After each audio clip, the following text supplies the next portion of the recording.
یہودیوں نے کفار مکہ سے کہا محمد سے 3 سوال کرو، وہ جواب نہیں دے سکے گا اور اس کی ناکامی پورے عرب میں مشہور ہو جائے گی۔ اصحاب کہف کون تھے؟ قصہ موسیٰ و خضر کی حقیقت کیا ہے اور ذوالقرنین کون تھا؟ نبی برحق محمد صلی اللہ علیہ وسلم پر کچھ ہی دنوں کے اندر وحی نازل ہوئی اور بزبان مصطفیٰ اللہ نے قرآن میں فرمایا، اور اے محمد یہ تم سے ذوالقرنین کے بارے میں پوچھتے ہیں، ان سے کہو کہ اس کا کچھ حال تم کو سناتا ہوں۔ ہم نے اس کو زمین میں اقتدار عطا کر رکھا تھا، اسے ہر قسم کے اسباب و وسائل بخشے تھے۔ اس نے مغرب کی طرف ایک مہم کیا، یہاں تک کہ جب وہ غروب آفتاب کی حد تک پہنچ گیا تو اس نے سورج کو ایک کالے پانی میں ڈوبتا دیکھا اور وہاں اسے ایک قوم ملی۔ سورہ کہف۔ متکلمین اور متاخرین نے ذوالقرنین کی شخصیت کے متعلق مختلف نظریہ پیش کیے اور لوگوں میں مختلف آراء پیدا ہو گئے۔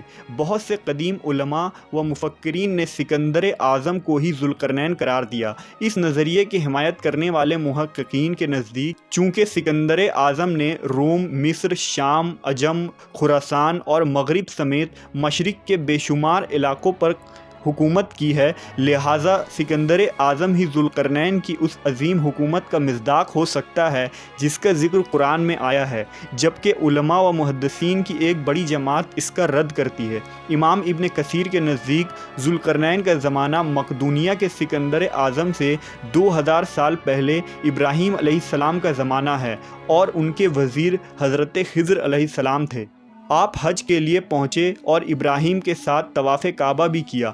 امام بخاری نے اپنی صحیح میں کتاب الانبیاء میں ذوالقرنین کے واقعہ کو ابراہیم علیہ السلام کے تذکرہ سے پہلے نقل کیا ہے، لہٰذا اس کی شرح کرتے ہوئے حافظ ابن حجر فتح الباری میں لکھتے ہیں کہ امام بخاری نے ذوالقرنین کے واقعہ کو حضرت ابراہیم علیہ السلام کے تذکرے سے قبل اس لیے بیان کیا کہ وہ اس شخص کے قول کو کمزور کرنا چاہتے ہیں جو سکندر یونانی کو ذوالقرنین کہتا ہے۔ اسی طرح امام ابن تیمیہ، ابن عبد البر، ابن کثیر، علامہ عینی جیسے بڑے محققین نے اس نظریے کا رد کر دیا ہے، اور ان کے نزدیک چونکہ سکندر ایک بت پرست، جابر، ظالم شخص تھا جو اپنے ملحد استاد ارسطو کی رہنمائی لیتا تھا، ایسے شخص کو ایک صالح بادشاہ کا مصداق بنانا فاحش غلطی ہے۔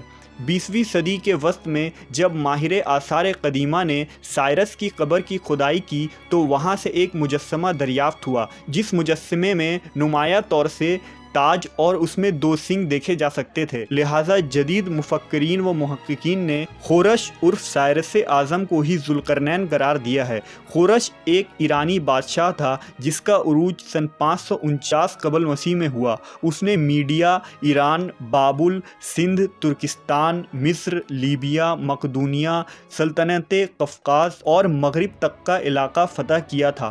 سید ابو الاعلیٰ مودودی اور مولانا ابوالکلام آزاد جیسے مفکرین ذوالقرنین کو سائرس کا دوسرا نام قرار دیتے ہیں۔ مولانا مودودی فرماتے ہیں کہ قرآن میں ذوالقرنین کی جو صفات و خصوصیات بیان ہوئی ہے وہ ایران کے بادشاہ خورس پر ہی چسپاں ہوتی ہیں اور یہ سکندر اعظم کے بنسبت زیادہ قرین قیاس ہے۔ بائبل کے صحیفہ دانیال میں دانیال نبی کا جو خواب بیان کیا گیا ہے اس میں وہ میڈیا اور فارس کے متحد سلطنت کو ایک مینڈھے کی شکل میں دیکھتے ہیں جس کے 2 سینگ تھے۔ یہودیوں میں اس 2 سینگ والے کا بڑا چرچا تھا کیونکہ اس شخص نے آخر کار بابل کی سلطنت کو پاش کرنا تھا اور بنی اسرائیل کو بخت نصر کی غلامی سے نجات دلانا تھا، اور یہ بادشاہ کوئی اور نہیں سائرس عرف خورس تھا۔ یہی وجہ ہے کہ یہودیوں نے محمد صلی اللہ علیہ وسلم سے ذوالقرنین کے متعلق سوال کیا تھا۔ سائرس کا اصل نام گوردیا کورش تھا جیسا کہ آثار قدیم کے کتبوں سے معلوم ہوتا ہے، لیکن یونانی اسے سائرس کہنے لگے، چنانچہ دانیال کے صحیفہ اور قرآن کے سورہ کہف میں جس ذوالقرنین کا نام آیا ہے یہ وہی سائرس اعظم یا خورش ہے۔ آپ کو ہماری یہ تحقیقی ویڈیو کیسی لگی کمنٹ سیکشن میں ضرور بتائیں۔ شکریہ۔